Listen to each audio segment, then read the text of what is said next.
privilege for me to be here in the midst of all of you. Great pleasure because I've been closely associated with all of you in the direct selling industry. My belief always has been that the direct selling industry adds hugely to economic activity. It is a major driver of India's growth, and that it provides the economic impetus to more than anything else. And the key challenge for India is really about growth with jobs. So if you are not able to create jobs, we'll be in deep problems. And therefore, jobs are very, very critical. And this industry creates jobs. And important thing is that we need to create jobs for women.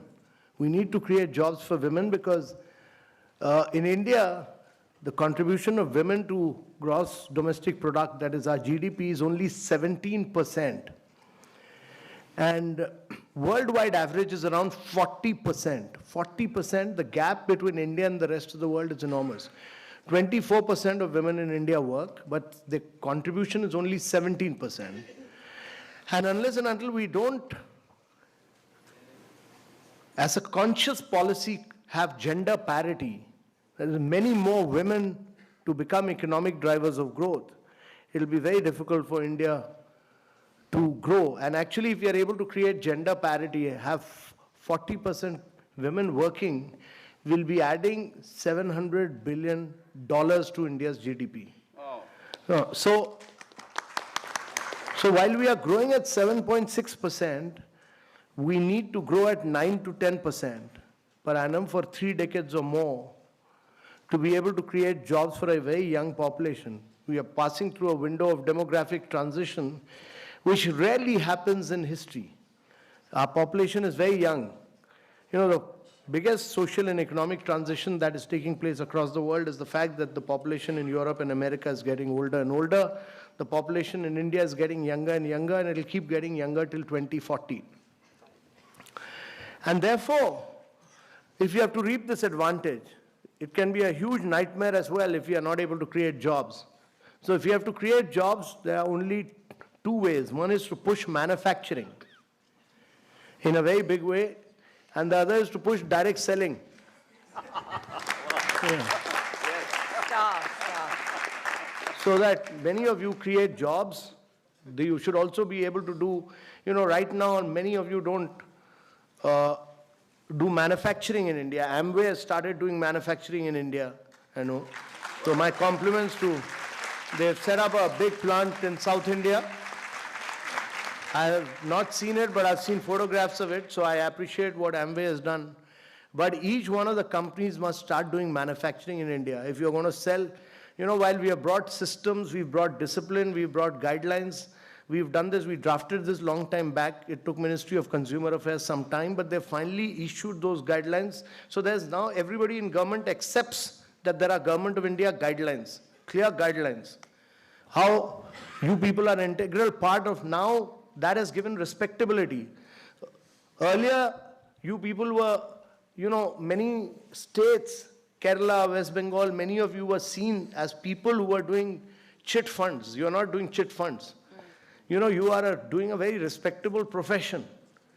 You are economic drivers of growth for India. So we respect that. And that has now been recognized. That has now been recognized that government has, by issuing these guidelines, clearly recognized that you are major players of India's economy, that you significantly contribute to India's economy, that you are adding to India's growth and wealth, and that you are creating jobs. And therefore, getting out with these guidelines were very important. And these guidelines have now been given to different states to realize that you are important players in India's economy, and every state will respect these guidelines because they've been issued by Government of India. But as we go along, I think we'll probably work towards a legislation which will clearly spell out what is direct selling. So we'll work towards that in the long run, and I think we'll totally legitimize all this. So my view is that a lot of wrong was done against some of you in the past. We've forgotten that. We should look at the future. We should look at growth. And therefore, all of you will be very, very critical, very major drivers of growth of India. And as I've said, our objective is to try and make India extremely easy and simple. We are working towards that. One of these, the issuing of these guidelines is also one of the flares, but we are working towards, we've done the bankruptcy law. We've created Jan Dhan accounts for a lot of people. We have now working towards creation, this whole process of financial inclusion of people, working towards Jan Dhan accounts, working towards bank correspondence, working towards doing away with, the intention of this entire demonetization process is that India must move from a cash economy, which is 86% of India. 86% people used to transact in cash. Nowhere in the world does this happen. No country in the world is 86% transaction done through cash. And this leads to black marketing, this leads to black money, this leads to counterfeiting, this leads to terror activities. And therefore, what we have done is at the back built up a whole process of digital payments. And what you people should push for is a system of digital payments. Now in digital payments, there are several options available. I've asked my office to give you all these small brochures, small pamphlets, which I think some of you have got. Has all of you got this? Kindly go through this. It's very simple, step-by-step approach. And you should then look at training 50 people each on how to do digital transactions. There are 5 different ways, and I'll tell you this. There are debit credit cards, which we all know. All of us use debit credit cards. We use debit cards for withdrawing money out of ATM only. But debit cards can be used for any transaction. Anywhere you can pay through them. So please teach people how to use debit cards properly. They need not pay in cash. They can use their debit cards. But in addition to debit credit cards, there are also prepaid cards. So people can buy prepaid cards of 2,000, 4,000, 10,000, 20,000 rupees from banks and use them.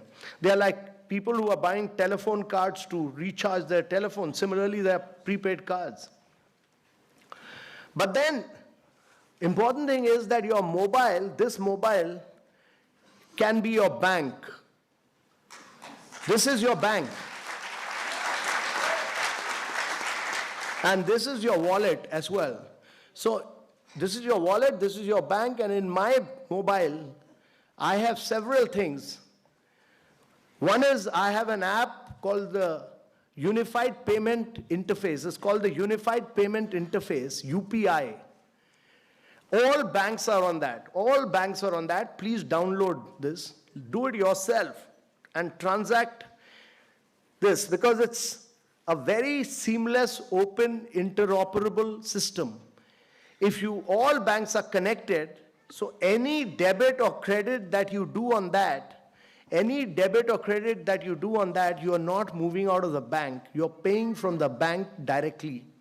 So you just use the bank and pay directly for any transaction. So unified payment interface is interoperable amongst banks. It's a very simple thing. Many of you will say, but what happens if there is no internet? Vast areas of India are not linked to internet. We have a thing called USSD.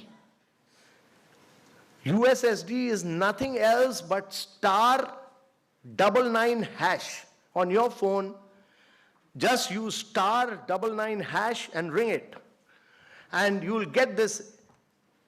And on *99# on any part of India, on a GSM phone, you can actually do any debit or credit. So anywhere in India on a GSM phone, you can do debit or credit on what is known as USSD, but I call it Chetak because वो Chetak की तरह दौड़ता है और बड़ा simple है. So it's very easy. So use USSD in areas where there's no internet. And the third is Aadhaar-enabled payment. And Aadhaar-enabled payment is the most powerful according to me. Because in India, 99.9% of the people, adult people, all have Aadhaar. Everybody has Aadhaar. And I hope all of you have Aadhaar. You can't survive without Aadhaar actually. So 99.9% of the people have Aadhaar. There are 108 million adults who have Aadhaar. There are 38 million accounts which are seeded with Aadhaar. Bank accounts which are seeded with Aadhaar. Many of you don't know this. I didn't know this, but my bank is actually seeded with my mobile number. So, and with my Aadhaar number, both. So many of your accounts are seeded with Aadhaar, and if not, please get them seeded. So all our accounts which are seeded with Aadhaar, that is 36, 38 million accounts, all that you have to do is to go to any, there's a simple, very simple Android system which is available, and that links up. Actually, every mobile can be a walking ATM. Anybody who has an Android phone needs to just link this. And this costs just 2,000 rupees. But as demand for this increases, this cost will come down to 700, 800 rupees. You just need to link it up here with this. Use your thumb here. Just use your thumb. And when you do that, you just feed your Aadhaar number. Thumb, Aadhaar number. You don't need to remember your bank account. And just, it'll ask you, and you just say bank. Suppose my account is in State Bank of India, I just say State Bank of India, and the mobile will take you to your account.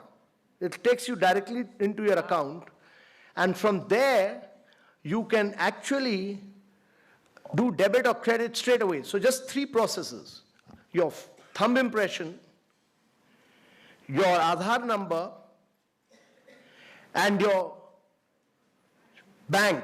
Just name the bank. It will take you to your account. And if you have to debit, just say 5,000 rupees or 200 rupees or whatever, and put debit and tuck, it goes. So it's a bang of a second. So immediately it'll transact business, and I think is Raghavan here? I'd asked him to come. He's here. So he will actually transact this. He will transact it for you. And Raghavan, I've got him with what he's carrying today is a micro ATM, but it is nothing. This micro ATM is actually nothing but an Android phone linked with a thumb impression. But this is just a micro ATM this is a mobile with a thumb impression, but in about 10 or 15 days, actually we are popularizing that every Android phone, you can buy this and this will become your all of you must become walking ATMs. All of you must become walking ATMs. And therefore, you can transact any business with that. So and this is an open system. In 10 days' time, it will become interoperable, so anyone can transfer from anywhere to anywhere. And the fifth is, of course, I told you about debit cards, I told you about UPI, I told you about USSD, and I told you about Aadhaar-enabled system, and the fifth is wallets. Now, what happens in wallet is that you are taking money out of your bank and putting it into the wallet. So I also have on my mobile, I do internet banking, I do UPI, I can do USSD, but I also have 2 wallets, that is SBI Buddy and Paytm. But you can use any wallet. You can use Paytm, you can use MobiKwik, you can do FreeCharge, the number of wallets which are operating. So what happens in wallet is that you're taking money out of the bank and putting it in the wallet, and from wallet you're paying tuck, tuck, tuck, tuck to everything, from electricity bill to buying Herbalife or buying Amway products, all their protein products. Amazing. To improve your health. Nice. Yeah, so everything you can buy. So all transactions can be done through that.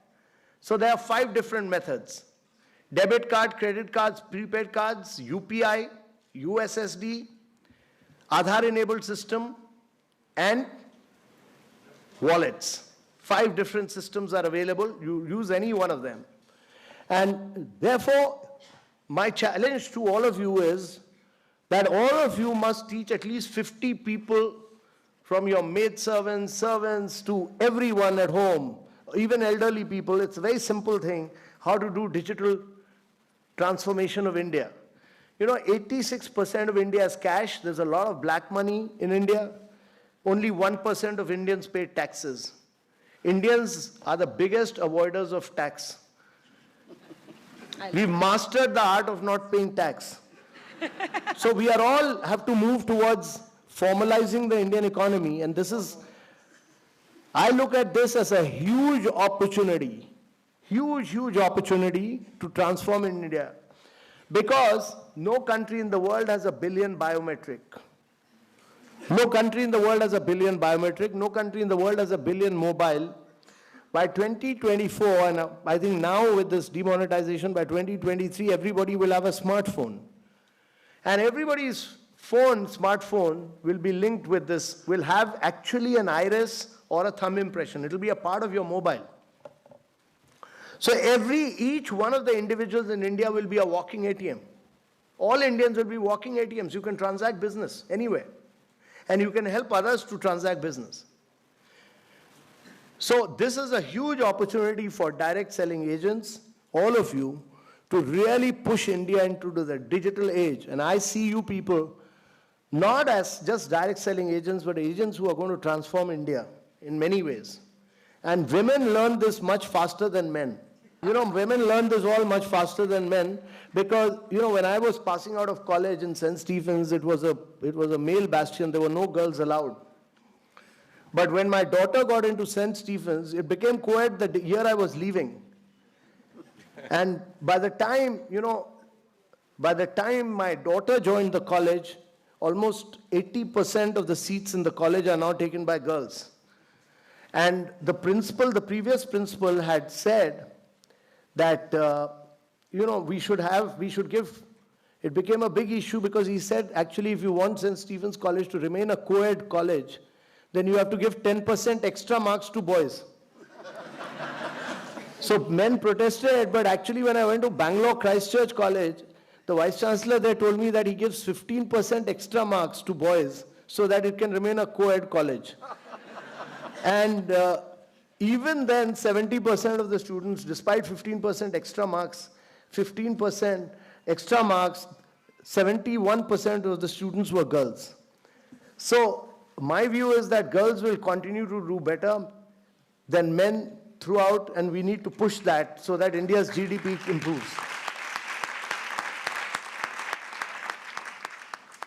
I wish you all the very best. I wish you all grow and prosper. I wish your companies prosper.